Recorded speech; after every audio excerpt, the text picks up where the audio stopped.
আসসালামু আলাইকুম।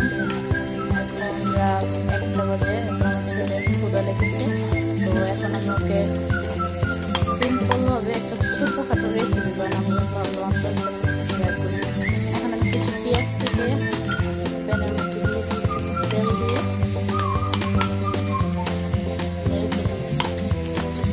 আসলে রাত 1টা বাজে কেন বললাম, কারণ আমার ছেলে না খেয়ে ঘুমিয়ে গিয়েছিল, তো এখন উঠে গেছে, বলতেছে মা খিদে লাগছে, তার জন্য। এর মাঝে আমার একটু চা খেতে ইচ্ছে করছে, তো আমি একটু চা বানিয়ে নিয়েছি। তো আমার পেঁয়াজটা প্রায় ভাজা হয়ে গেছে। এর মধ্যে আমি একটু সামান্য লবণ ছিটিয়ে দেবো, পরিমাণ দিয়ে দেবো মরিচের গুঁড়া, সামান্য পরিমাণ দিয়ে